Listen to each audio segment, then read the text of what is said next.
Hello, everyone. This is the Improving Time to Hire, How to Secure Top Talent for Your Competition webinar, sponsored by Hired and Workable. We'll get started today in just one moment. We're just waiting for people to arrive.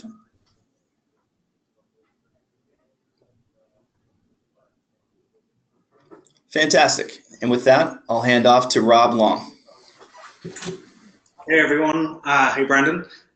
Really pleased to be here today for this webinar. So I think just to kick off with some introductions. So for those of you who don't know me, I'm Rob. I'm the VP of Product Strategy at Workable. I've been with Workable about 5 years, so pretty much since we started. But before Workable, I was in recruitment myself. So I've been in the recruitment seat. I've been dealing with hiring managers for a long time. And whilst at Workable, we've shape the products into a tool that 6,000 companies are using. And I've worked with a lot of those people from when they were small companies through to large companies. So a lot of conversations and help given around hiring processes and their key metrics and time to hire. So cool to speak to Brandon today about that. Hopefully we can share some interesting insights. And Brandon, good time for you to introduce yourself. Sure, thanks Rob and Mike. So I work at Hired, where I help technical recruiting teams hire top talent. Before I joined Hired, I spent my time recruiting at an agency and also a startup. Most recently, I was an enterprise relationship manager at LinkedIn, and something I'm very passionate about is helping people find a job that they love. I've talked to hundreds of different companies around the country and also some international ones as well about their recruiting operations, and I'm really excited to be here with you, Rob, to talk not only about steps for improving time to hire, but to also share some personal anecdotes that will hopefully help practitioners remove some friction in their recruiting processes. So I think just to sort of, I guess, set the tone for the webinar and sort of understand why we're talking about time to hire specifically. And I think from both Brandon and mine's experience working with a lot of companies, time to hire is one of those sort of vanilla metrics that everyone is using to assess their hiring. And it's been top of mind for recruiters and HR for years, but it still causes people headaches. There's those tricky decisions between fast, good, and cheap. There's hiring managers and business demands that require us to hire sort of to schedule and on time. And usually there's a pressure to reduce that schedule as well, or the surprise hire no one had planned for. But also how things have changed recently. That sort of with the advent of sort of professional networks and other tools, finding people's resumes on the internet has become a lot easier, which on the one hand sounds great, right? Everyone's resume is on the internet, great, we can find them, but actually it does have a discovery challenge. Like it's like finding a needle in a haystack, so how you actually find that. So what we're hoping you'll get from today is some actionable steps to help your company save time, save money, and hire top talent fast in a really competitive marketplace. So to make sure we're all aligned on that and really to get some insight, I guess, from the experiences that people joining us today have, we want to start with a really quick poll to see where in the recruiting process you actually experience the most friction, or to think of it another way, where do you feel like there's really room for improvement in your recruiting process? And based on discussions me and Brandon have had with companies, we want to have a look at 4 key areas. So where do you see the most recruiting friction? Is it at the job requirements and hiring planning stage? This is where you're gathering the requirements, writing the job description, doing an intake meeting with hiring managers, or is it the sourcing? Once you know what you're looking for, is it actually just finding people that's taking you the most amount of time? Then there's the interview process. So this could be anything from scheduling interviews to getting feedback to closing that loop. And then finally, closing the candidate. And this is sort of the offer process. So actually making sure that the offers you make are timely, that they're getting accepted, because that can be a real source of pain. So we'll give you a few seconds now to see sort of where most people see the friction. And then we'll crack on with the webinar from there. It looks like a lot of people are already responding. So this is obviously something people care quite a lot about, which is good.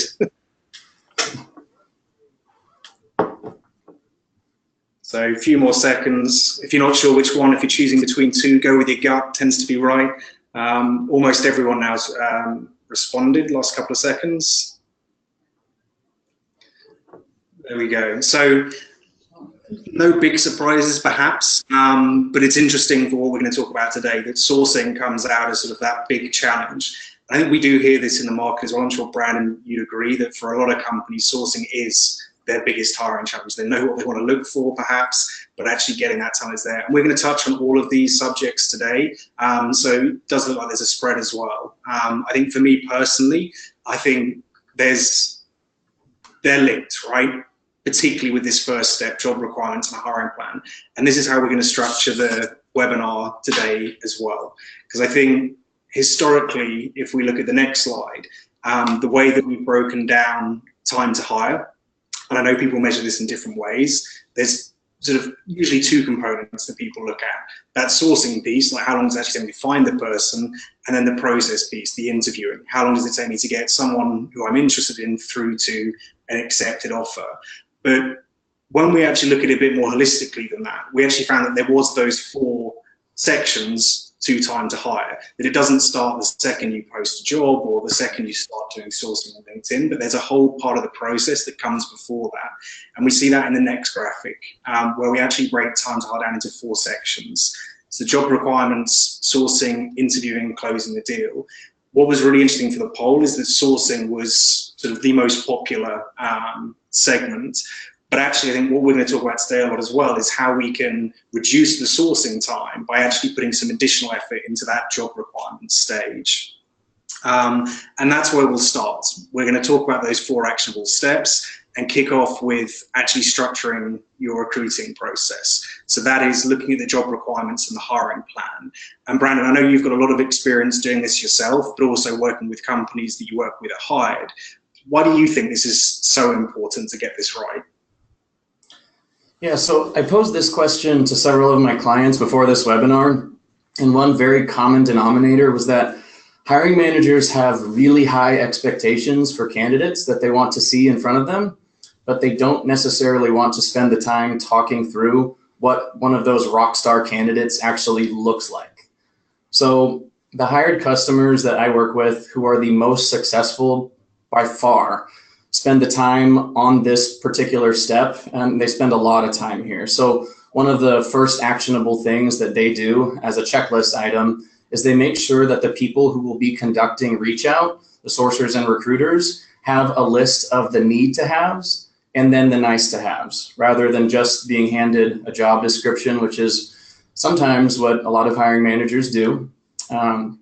So then another thing that they do is they really want to drive home that the people, those sourcers and recruiters who are conducting the reach out, know exactly what they're looking for, because we all know who sat in that recruiter seat, which sounds like that might be most of us here on the webinar today, what the potential opportunity cost could be. It could be days, weeks, even months, if you are out searching for someone that the hiring manager had no real intention of moving forward with to begin with. And that was mainly because from the beginning, they never really got on the same page. So we have a really great quote to read after this, kind of illustrates that. This is from one of my favorite clients, Bianca McCann. So she is a Chief Human Resources Officer at BetterWorks. So here was her top tip when it came to decreasing time to hire. Decreasing time to hire requires a clear and solid hiring plan from start to finish, as well as having well-enabled hiring teams. Ensure the hiring team knows the ins and outs of the role, the hiring process flow and target timing, the ideal candidate profile, the commitment needed from them, as well as their specific role in testing for competencies, skills, and abilities. What are your thoughts on this, Rob? So I think it's really interesting. I think actually it links to another thing that I've spoken to a lot of people about, which is what's important from this meeting as well is knowing the ins and outs of the role from what the company needs, but being able to also translate that from a job description to a job advert. And they're really different things. The sort of job description, traditionally known as kind of the HR document that can be sort of 4 pages long, has every different responsibility, versus a job ad, which is there to actually attract people to your company and your position. I think that's where recruiter skills come in. A hiring manager will very often kind of give you a job description and go, I've done the hard work for you already. I've written the job ad, here it is. And what they hand you is actually a job description. And I think to write a really good job ad, you have to know more than the job description. You have to understand like how this role is going to impact people. Why does that hiring manager think this is a great role above and beyond what the person's going to do? Why do other people in the team or other people in the company actually enjoy working there? Like, what is it that retains your existing staff? And what attracted those people in the first hand to working there? And I think you can start having those conversations and should start having those conversations at this stage. And that is about understanding the role, but I think also sort of complement that, understanding your company as well, and understanding what appeals to your target audience, the type of candidate you're actually looking to fill this role with, what is it that appeals to them? Are there people that you know doing this role that you'd love to hire but no you can't elsewhere? And as well as them, what is it that appeals to you about your current job? So I think getting all of that information in together now is really important. And actually, Matt Bradburn, who's the VP Talent at Peakon, which is a great employee engagement tool for anyone interested out there, he had something very similar to say. Like he said, his main tip for reducing time to hire is actually the role qualification with the hiring manager should be, as a rule of thumb, double the length of time you think it should be. Because the biggest cause of slippage or increasing time to hire is poorly thought through roles. So spend more time up front on this part of the process, and the quicker the rest always ends up being. And that's definitely from my experience, not just reduce time to hire, like made hires quicker, it actually results in better hires. You get a way more accurate focus on the type of role that you're looking for and the type of person that you're looking for. And it does just stop so many problems down the line. Yeah, I love what Matt had to say here. I really admire people like him who understand the importance of this, especially being in the position that he is, being a VP, meaning that he gets to endorse in this particular practice from the top down. So this truly is an organizational issue, meaning that the hiring managers who are going to be having these interviews for people on their team, since they don't come from a recruiting background, that is oftentimes why we have this disconnect and why they don't want to make the time to really understand how the recruiters and sourcers need to be fully well-versed on the role. So I love seeing stuff like this. And this segues really nicely into one of the tips that we have that I have gained from talking to many of our successful clients here at Hired. So some of our most successful clients will actually have their recruiters go out to lunch for the full hour with the hiring manager just to talk shop about the position. So it doesn't stop there. The second part is going out to lunch with people who are doing the actual role. So this allows them two different perspectives on the role. Obviously, when you're speaking to the people doing the job itself, you get to hear a lot more of the intricacies in the day-to-day. And so you could imagine that just makes them all the more confident when they go out and they're speaking to the candidates. They really feel like they know exactly what the expectations are going to be, and they know what it's like to sit in seat in that actual role. So I thought that one was a beautiful tip, and I love sharing that one with my clients now. Yeah, I think that ability for the recruiter to be able to talk about the role in the company in a really sort of legitimate way. I mean, recruiters, we all work at the company, so we have our own opinions, but what is it like for the marketing manager? Like, why do they love this job? And then being able to actually get that insight. So when you're talking to candidates who, by the way, are probably speaking to other companies at the same time, like your best candidate is rarely not someone else's best candidate, is that recruiter best able to pitch the role and pitch the position to them to get that interest early on? And whilst this might not seem like a sort of a sourcing challenge, getting this right, it's absolutely part of that process. And I think looking at the number of people who felt sourcing was the most difficult part of the process, how much of that can we fix here versus actually the sort of challenge of just scarcity in the market by making sure that we're making the most of the talent pool that we have.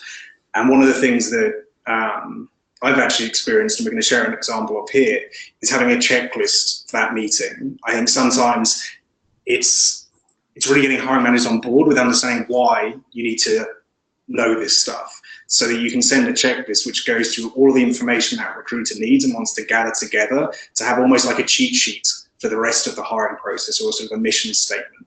And actually having a checklist for that rather than going into a meeting kind of pretty ad hoc focuses the mind on what's really important. So you mentioned those sort of must-have versus need-to-haves skills, being able to break them out in this meeting and say, no, truly like challenging people on what are the must-haves. What if someone came without 5 years experience and only had 4? Is that something you're really going to rule them out for? And having this checklist, actually being able to send it in advance of that meeting is a great idea. Like our recruiter used to do that the day before we'd have our intake meeting for a new role. She'd send across the checklist, which gives me as the hiring manager time to actually prepare and think about what that meeting's going to be, and it becomes way more productive. So with Matt's point of kind of doubling the time of that meeting and having a checklist to make sure the information is gathered, it doesn't mean you can't go back or change anything here, but it really focuses the mind of the recruiter and the hiring manager on what it is they're looking for and why it is that this role should be appealing. So that kind of mission statement for what you're going to do next. Yeah, this type of diligence at this stage is really hard to enforce from the bottom up, because I'm sure this is music to a bunch of recruiters and sourcers' ears if you are listening today, but I'm sure you all know that this is very difficult. You can't just tell your manager and manager's manager and everyone up above that this needs to be done, because most of the time it's not understood unless those people have sat in the recruiter's seat and they felt that pain. So that's why I mentioned earlier, I love to hear these types of quotes from people like Matt and Bianca, who really are enforcing this from the top down and who understand the opportunity costs and potential loss of time when it comes to not having these types of checklists really ironed out. And this does definitely affect the sourcing process as well. So I think we see a lot of this just because hiring managers really do want to get started as soon as possible and might not really see the value in this stage.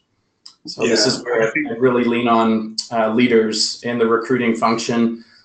They could be really helpful here in creating a process that, again, is from the top down, since this is an organizational problem and not just a recruiting problem.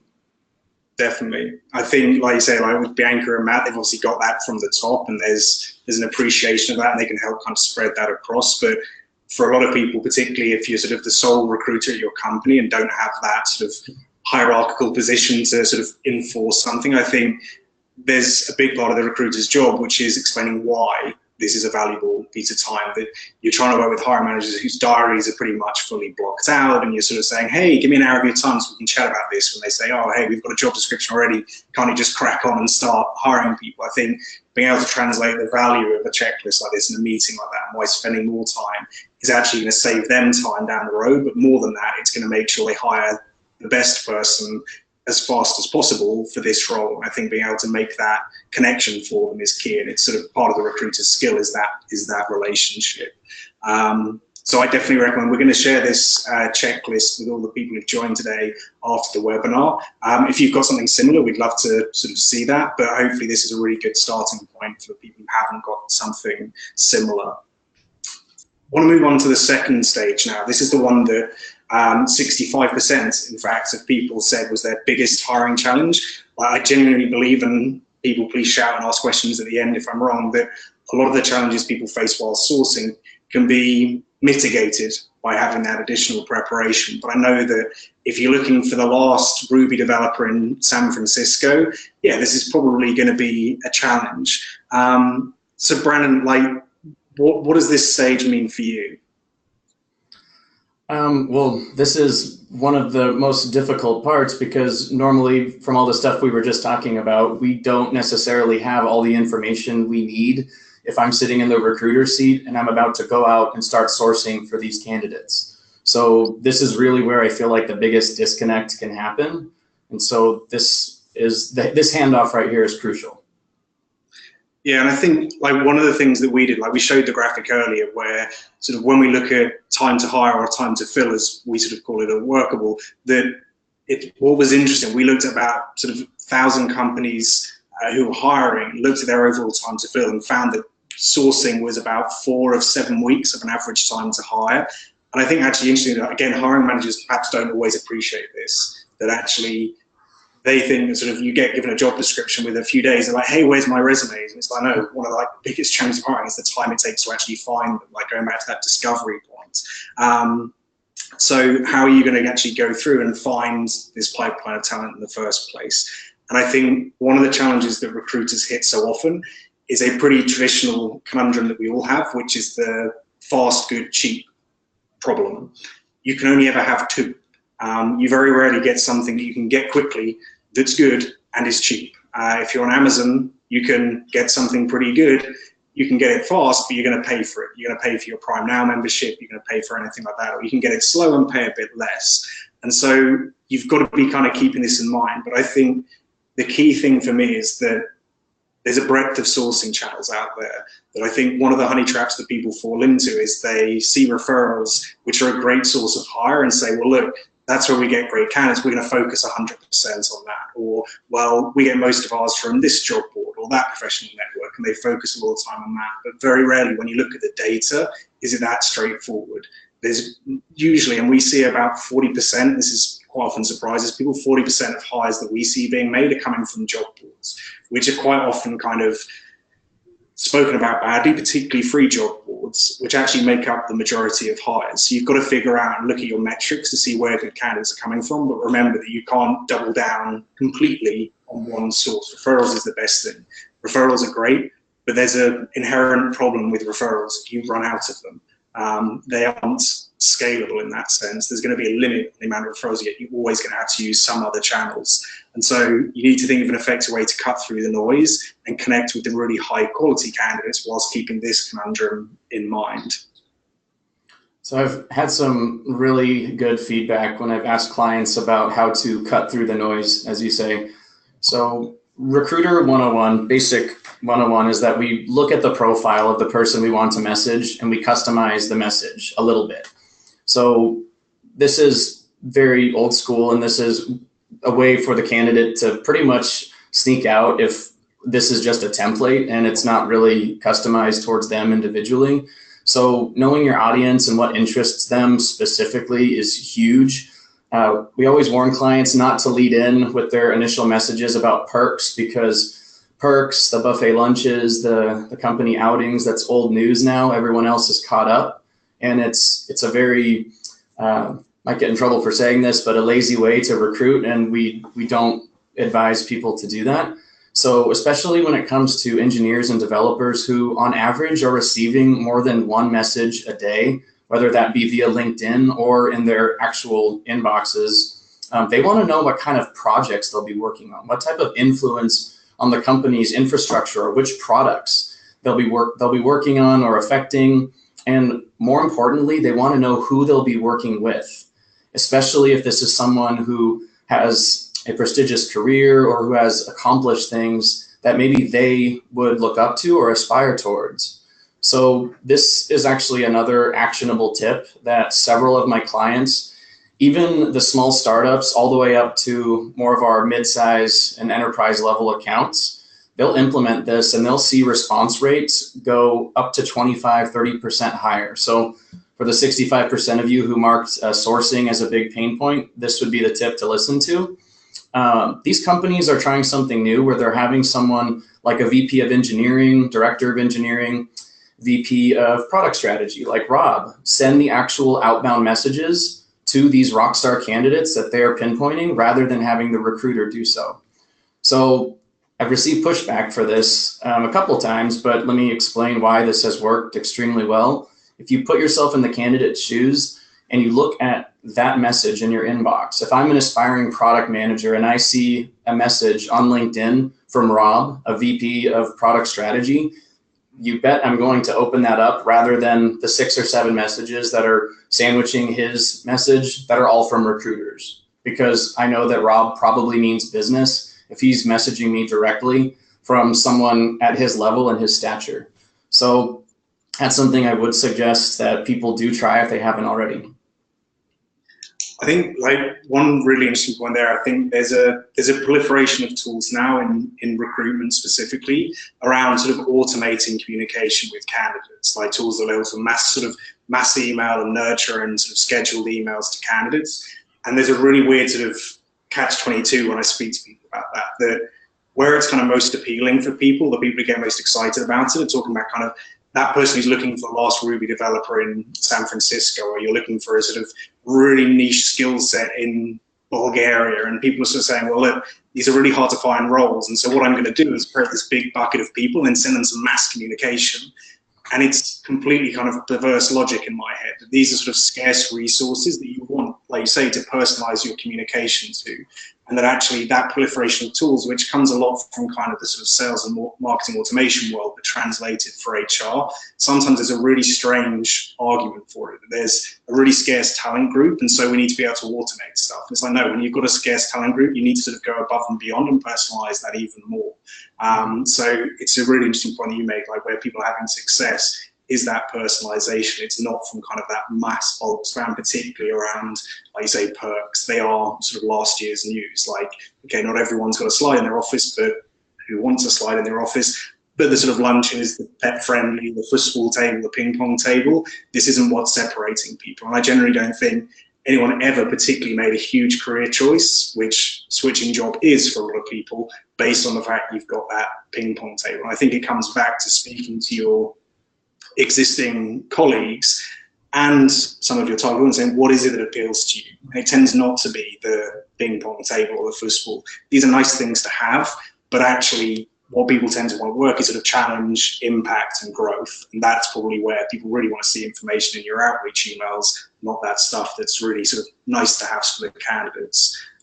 So yeah, I could probably speak for a long time about that. But also it goes on to, I guess, that sort of the fast, cheap, and good. Like a really good example of that is the free job boards. That I've even seen it sort of written that people should stop using free job boards. And I think there's tools like Hired, which are fantastic, and I know a lot of people are using it really successfully, and it's got to be part of a mix. But abandoning something completely like free job boards, where so many candidates come from, is a mistake. There's tools that make it super easy to get your jobs on free job boards, so sort of just poo-pooing that idea and saying, no, we get too much noise is really strange. And I think we've got to think about diversity as well. And this is something I know a lot of people are thinking about. Most conversations that I have with recruiters now, this will come up.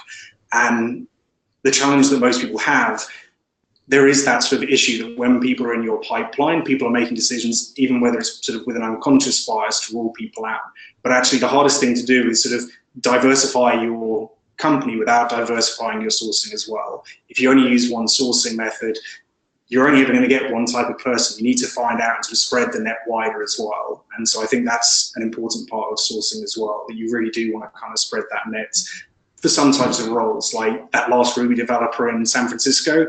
You know what? I'm going straight to Hired because I know that's going to be part of the strategy for that role, but I don't want to ignore everything else.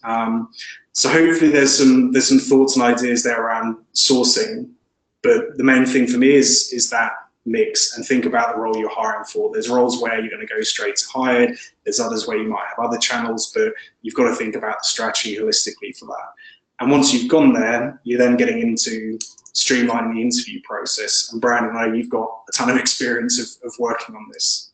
Yeah, before we do that, this is probably a perfect time to insert a shameless plug about Hired. So just for all of our listeners, Hired actually has a 90% response rate to all interview requests, as we have live, active, vetted talent looking to move jobs right now.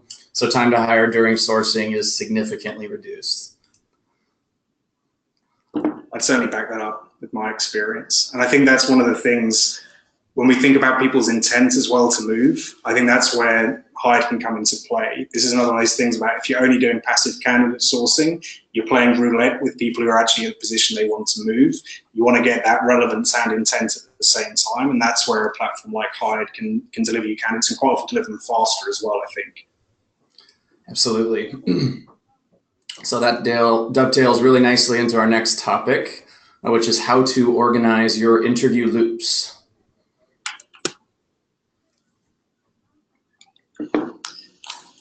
Now, having said before that the preparation is key, and I think this is, and I think that's part of the checklist as well, is actually looking at how you plan the role. So I think where a lot of companies really focus when they look at time to hire, but this is really important for that candidate experience as well.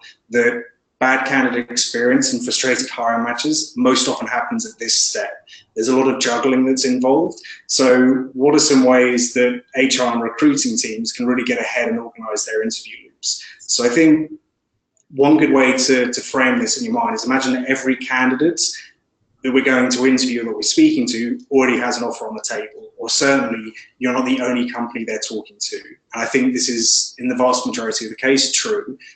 Usually people have a job search and they're speaking to you plus one or two others, and they're making those comparisons. The next thing is admin and scheduling. There is one thing that I've done really effectively.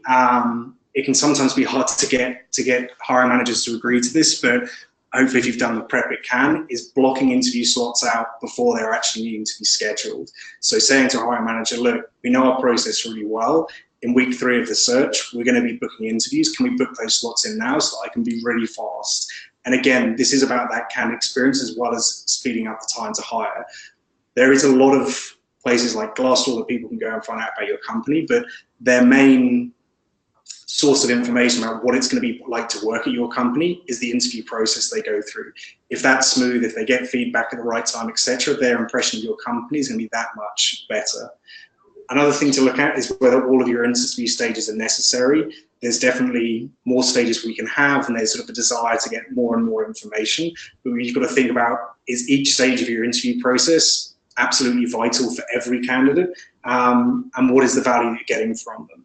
So this, I think, is kind of the bedrock, the foundation of having a good time to hire. And I think, Brandon, you've got some anecdotes that you wanted to share, I think, from your customers as well about this part of the interview process. Yeah, I've learned some really valuable insights asking around with some of my clients. And one of the things that came up with clients that have the highest conversion rates, and when I talk about conversion rates, I mean the clients who have candidates who are going from the initial screening to on-site and moving forward the most often, having the most candidates going through that successfully, is what they do is lay out expectations very clearly, sometimes even sending over a document that just lists off, here is everything that you can expect to happen in sequence when you're interviewing with our company. So they'll name the exact people that will be involved in the interview process. So that gives the candidates some time to look them up, research what projects they may have worked on, what affiliations they have, things like that. And that makes it a lot more personal.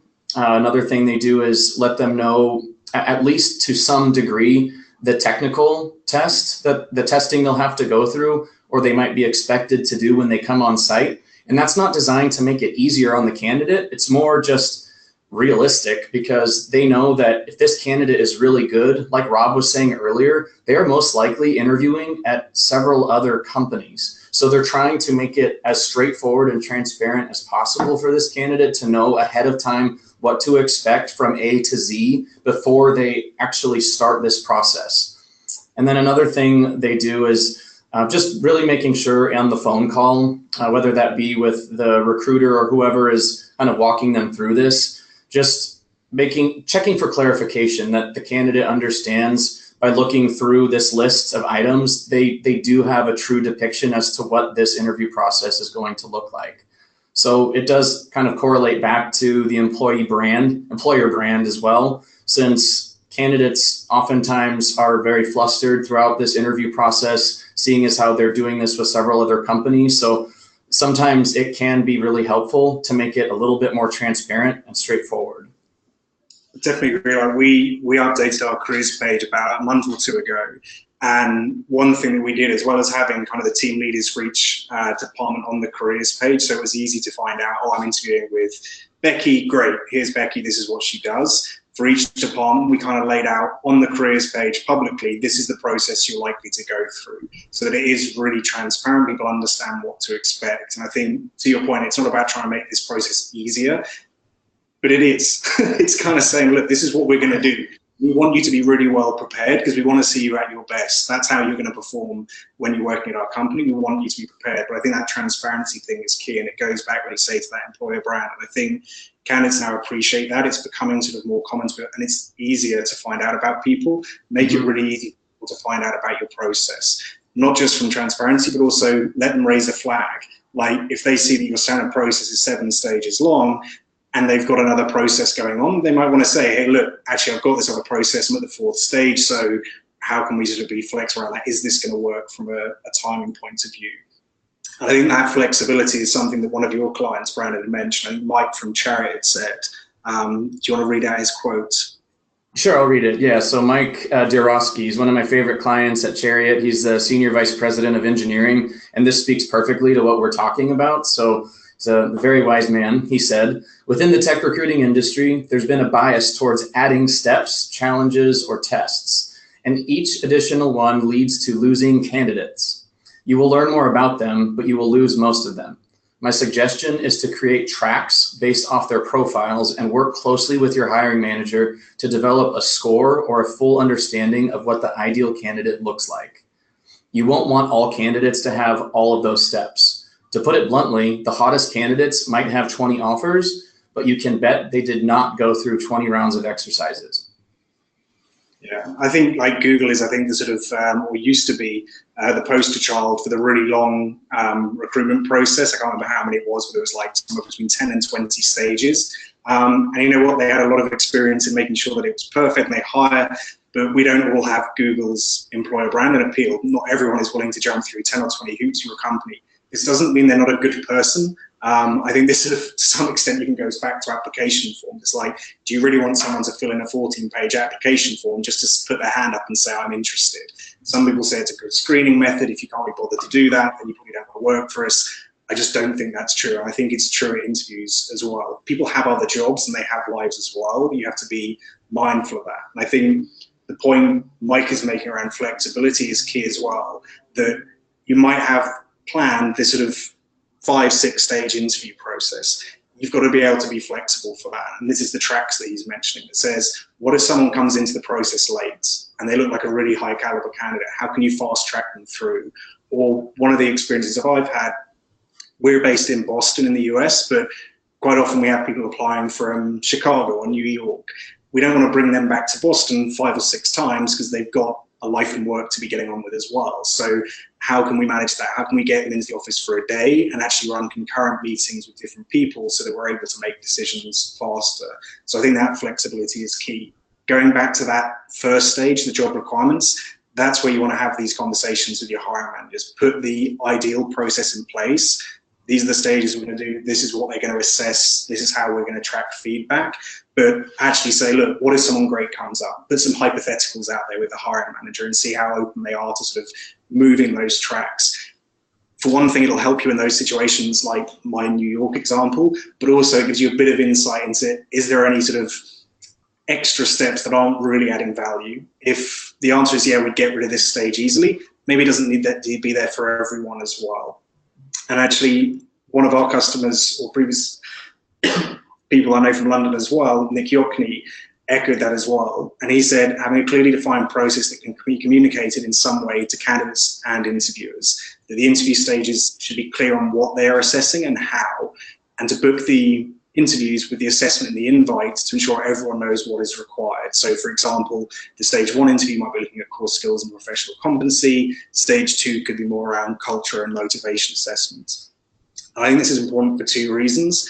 One is you've got to make sure that for a candidate, this process feels smooth. So that's about being upfront with them, but also knowing that it's a clearly defined process. The second is for the interviewers, make sure those interviews are valuable. The worst position I've been in as a recruiter is sort of, you schedule an interview, the hiring manager goes and they come out none the wiser as to whether they want to hire someone. They forgot to ask a really pertinent question about some experience or the way that person works. And it puts you back a step. You have to then go and speak to them or schedule another interview. You can get rid of a lot of that by having a much more structured hiring process in advance. So this is what I think is key. Have a foundation, have a plan, but keep flexibility in there. If you stick to the plan rigidly without any sort of willingness to move, that's when you can lose candidates like Mike was speaking to, and where you can just slow down the process when you really don't need to be. So if we go to the next slide, you'll see one of the ways you can do this. Some people might be using these already. These are interview kits and scorecards. These are great things to set up for each stage. Have a really clear idea about what it is this interview is supposed to be assessing and some example questions for the hiring manager to actually be able to grade them.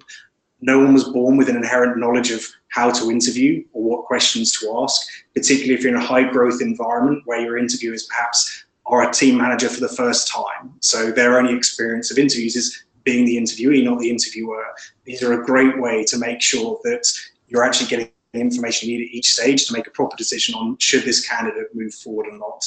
They also really help at the final stage, which we'll get to shortly, on actually closing the deal and making sure all your feedback is in one place and actually in a format that you can go back to and say, we've judged these candidates on the same criteria. We can make an apples for apples decision on who we should actually hire.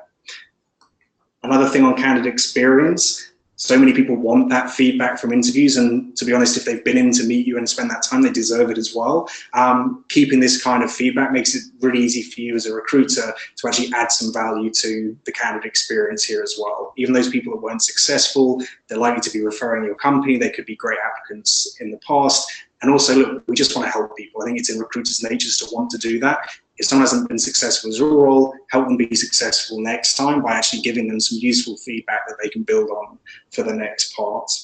So this transitions nicely into the final stage, and that's closing the deal. So Brandon, I think you've got more experience than I have on this section, so I want to sort of hand over to you and sort of say, what are your key takeaways from closing the deal?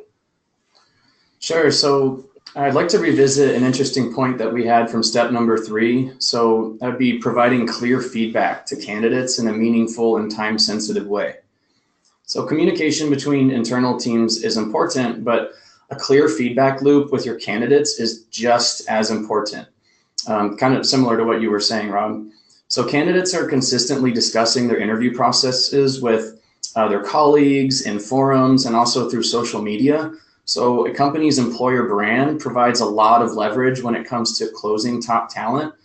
So recruiters and HR teams are often part of the front lines of a company's communication and need to make sure they are working to maintain a positive profile of the business. So similar to what Rob mentioned earlier, one tip I've had a lot of my really successful clients do is they will achieve a better employer brand using mechanisms like Glassdoor, since it is very popular and we all know that people are looking at it.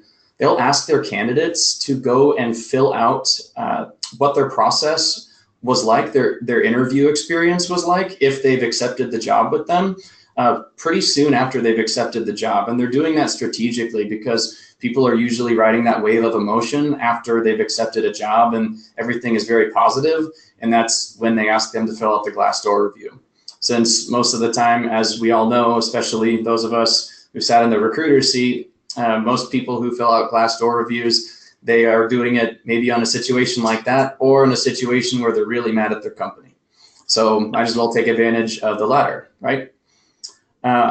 In a candidate-centric recruiting world, an upfront and streamlined process is crucial to closing the deal.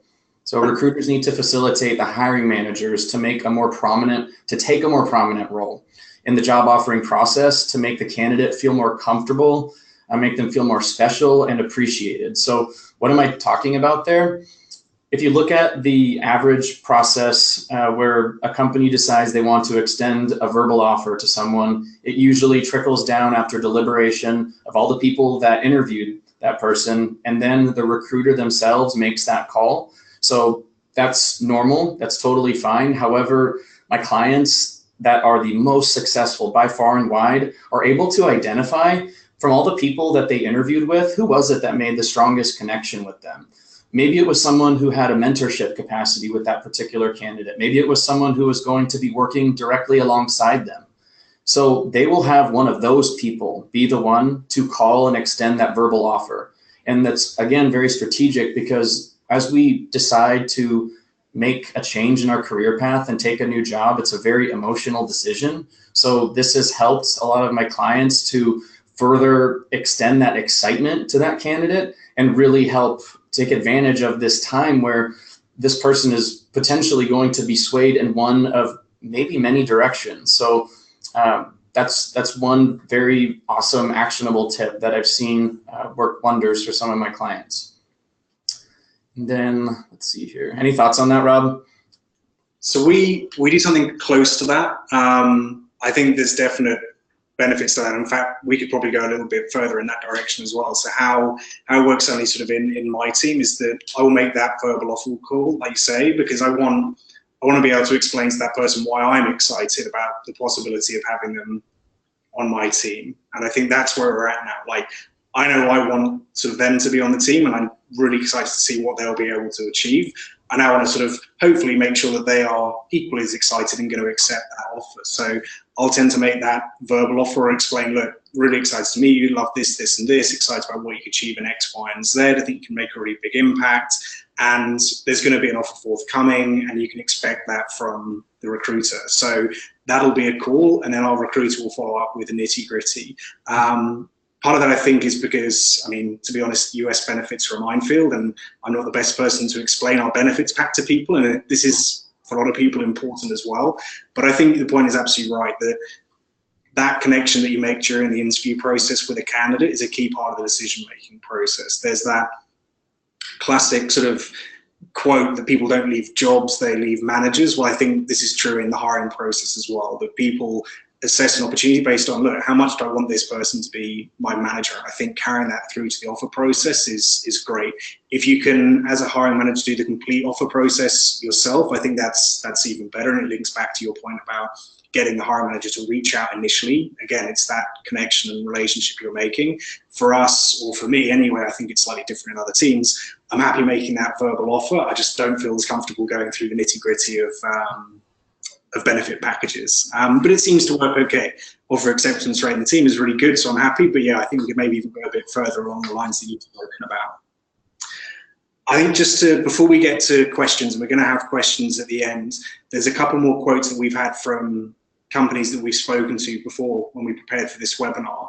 And one that was interesting, and I think part of this does come back to that sort of candidate experience and the relationship they build up with you through the process. And this is from Behaviour, who's the head of talent at Zapier. He's an amazing head of talent. If you've got any questions, stitch him up a bit here, but I highly recommend trying to get his thoughts on it. He's given us some really good advice in the past.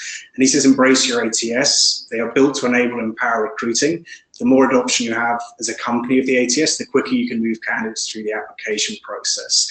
So this sounds like it's around process, and it definitely is. This definitely applies to step 3 as well, that interviewing step. But I think what Vahid was getting at and why it was in this section is that when you get to that offer stage, once you've made that decision that you want to hire someone, you want to be able to get the offer out quickly, and you need all that communication in one place. But even before that, you have to make that decision. Which of these 3 people at the final stage do we want to actually hire? To have all of the feedback in a structured way, an apples by apples comparison in your applicant tracking system is a really valuable piece to making that decision as fast as you can. And even before that, when you think about who to move through the process and how quickly you can schedule interviews, if you're chasing people around for feedback, you're doing everything on email, this can really just slow down every little step of the process. It's that sort of horrible admin work that I think recruiters never look forward to when they get into the office, because it's just not value add. You want to make sure that the technology enables you to actually achieve your goals, and that's where Vahid's going to. And I think, again, around that sort of candidate relationship that you've built up through the whole process, Matt Buckland, who was a customer of Workable's for a number of years, used to be head of talent at Lyft. Most recently, he was so good we hired him. We got his insight on this as well. And what he said was that if a candidate's got 3 offers, but you've kept in contact and coached them through the process and been the nice guy, you can talk through the other offers with them and they'll outright choose you, which touches really nicely on a lot of the stuff that we've spoken about, that relationship between the recruiter and the candidate, with the hiring manager, with all the people that they've met, is really important. But also, Brandon, the point you raised about transparency and that coaching them through the process. Has it been transparent? Has it been clear what's expected of them? Have they been given the best opportunity to shine during the interview process? This whole experience is what's going to form a really big part of what they think it is to work at your company. If your process is slow, if you're rebooking interviews each time because the hiring manager is busy with something else, this isn't the impression that you want to give that really great candidate about what it's like to work at your company. Have transparency, have visibility, have a smooth process. There's an expectation that that's what it's going to be like to work there as well. So I think that's a really nice place to wrap up there. Unless, Brennan, you've got any thoughts you wanted to add to Matt's or Vahid's comment? No, I think you wrapped it up nicely. Like you said, it all comes down to the relationship that was built initially with the recruiter, or in some cases, like we talked about, if one of the hiring managers is going to send out that initial outreach, but ultimately it's all of those steps that the candidate took in the process and the relationships they built along the way that would lead to a situation like this, which is oftentimes the case that we see, especially over here in the San Francisco Bay Area. So I think we're going to have a Q&A section. So you should be able to see in the webinar panel that there's a way to leave questions there. I can see that quite a few have been left already, but I'll give you a minute or so to add them in there if you haven't had a chance yet. We'd love to get as many as we can. In the meantime, if anyone's interested in learning more about Hired or Workable, we'll give you a quick chance to raise your hand in a poll just now. Brandon, do you want to quickly say a little bit about Hired so that people know what to expect? Sure. So Hired, in short, is a live candidate database of pre-vetted technical knowledge workers. So by that, we mean software engineers, developers, product managers, UX, UI designers, and data scientists that are vetted with the intent they're looking for a job right now. And so those candidates are live for about a couple weeks at a time. So it's a place for you to come and drastically reduce your time to hire. On average, we have about 25 days as a time to hire for our clients. So that is what we offer. Fantastic. And for those of you who aren't using Workable already, just to give you a quick insight, so Workable is an all-in-one recruiting software. What does that mean?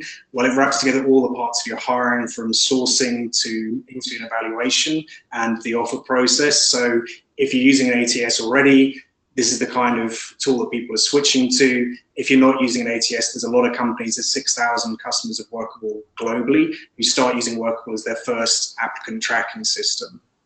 We integrate with Hired. We're big on sourcing, so we've got those job board integrations. We've got the integrations with people like Hired. We've got our own sourcing tool, People Search. So if you're looking for a tool to manage that process as well as helping you with the sourcing, Workable is a tool that many companies have chosen already. It looks like a lot of questions have come in. So Erin and Mike, I think you're gonna have a bit of a job screening all of these, but I'll hand over and see which ones you selected for the Q&A section. Thanks, Rob. Let's move to the first question from the audience. What's the best way to work with a hiring manager that has unrealistic expectations for the role, salary, and title? Ooh, do you want to take this one? I might get this person in trouble. This is a bit easy, because as now as the hiring manager, I guess I can just berate myself. It's always happened, right? Everyone's worked with a hiring manager who expects there to be a list of 50 must-haves for a role, and they basically create a Frankenstein's monster of a candidate that just doesn't exist in the real world. They would be probably being paid 10x what anyone could afford to work at somewhere because they were that great.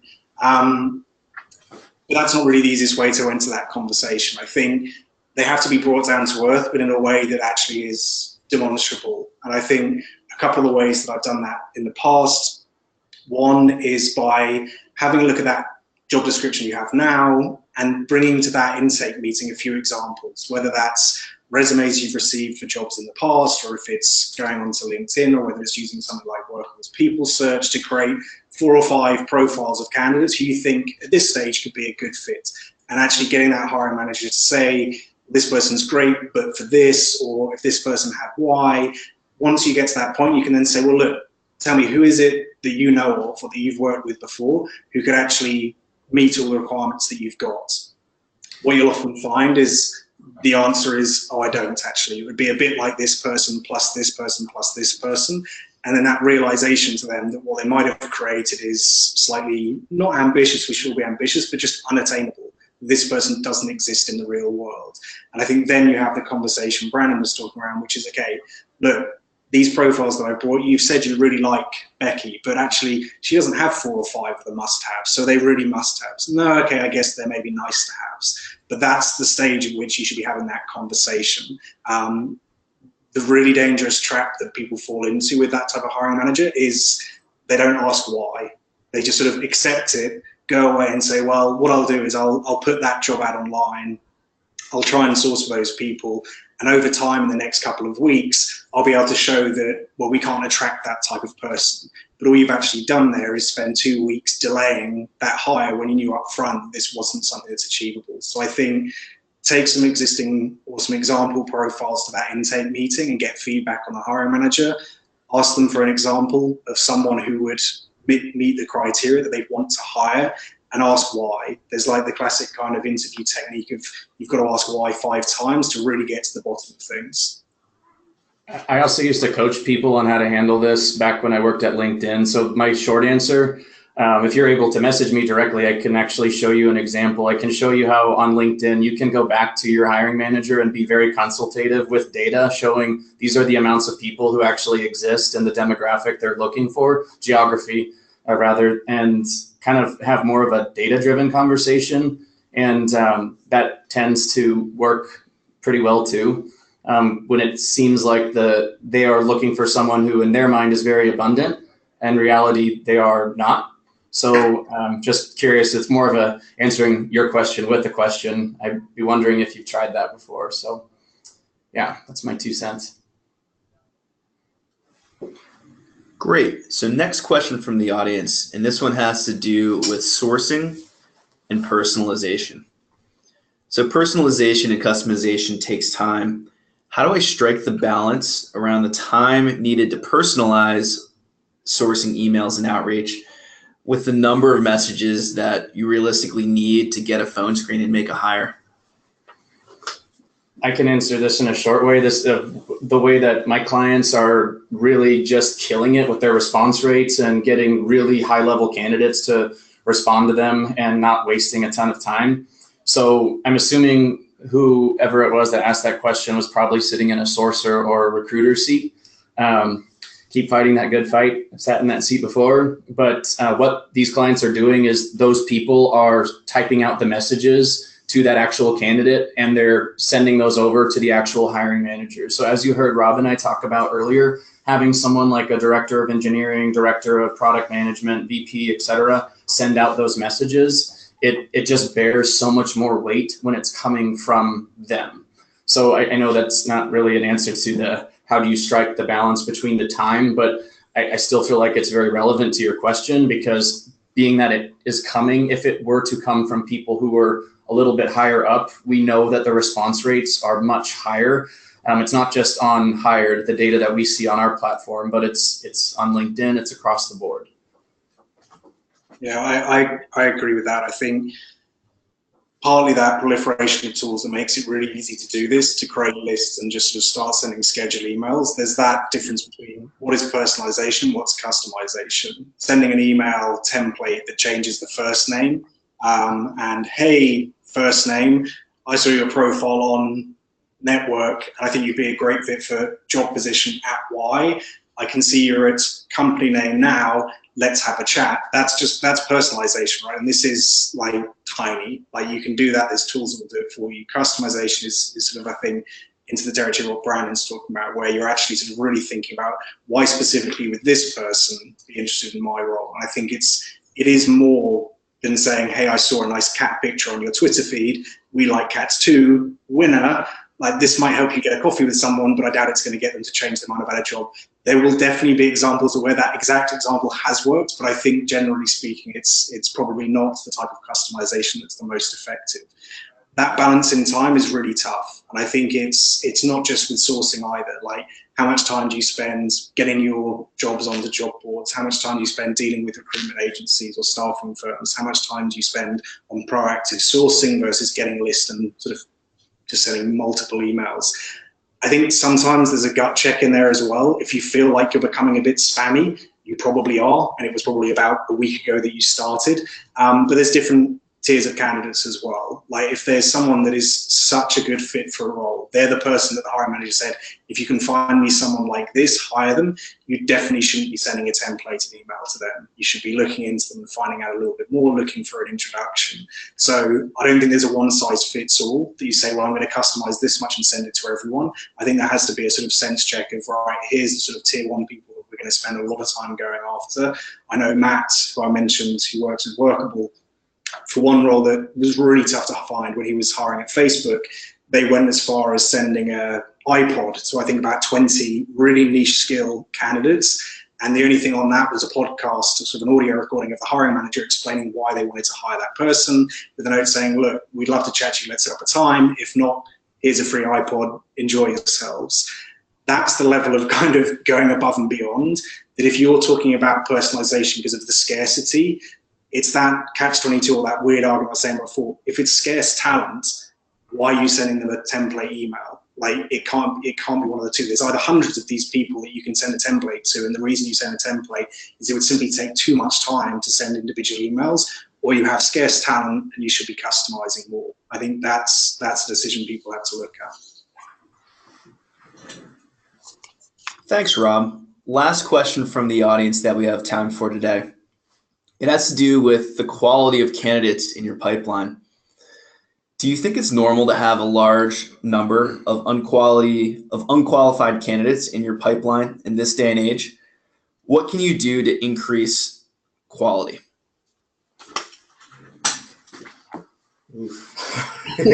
You can get a Hired subscription. I mean, and that's a very simple, straightforward answer to that problem. But I mean, it starts with where you're searching. Of course, you know, where many recruiters go is LinkedIn, and one of the biggest problems there is, you know, searching through an ocean of candidates who are extremely passive. I I feel like my best advice for this is just seeking out all those avenues that you can and all the channels that are indicating that candidates have interest. And then, of course, siphoning through those people to find the highest quality, because, you know, if time to hire is actually one of the biggest concerns for the recs you're trying to fill, then you do a lot of time need to start with that intent. That's all I got. I think, like, for me, there's two parts. Like, one is why those unqualified people applying, and I think there's a danger to jump to the conclusion that the source of those unqualified candidates is the problem. But actually, I think if you go back a step again, and I know I've sounded a bit like a broken record about that job requirements, if you're putting together a really good job advert that really kind of speaks to the type of person that you want to hire, you will reduce the amount of unqualified applicants, but it's never going to rule it out. If your job's going on your careers page, anywhere public, anyone can apply. This isn't a bad thing. Like, this is a good thing. Like, we want to spread the net wide to make sure that everyone who could be a great fit for this role is seeing it, that we're getting a diverse pool of applicants. So the second thing you have to look at is, why is it taking so long to screen those people? And there tends to be two things there. One is lack of clarity about the role. So it's hard to make a decision yes or no. And I think there you have to go back and say, why aren't I sure? Do I need to go back to the hiring manager to get some clarity? The other is partly the tools that you're using. If the tools that you're using make it hard to screen 100, 200 applicants for every role, look at other tools. Modern types of ATSs like Workable make it much easier to screen that type of candidate. The ease of use of the UI just makes it much simpler.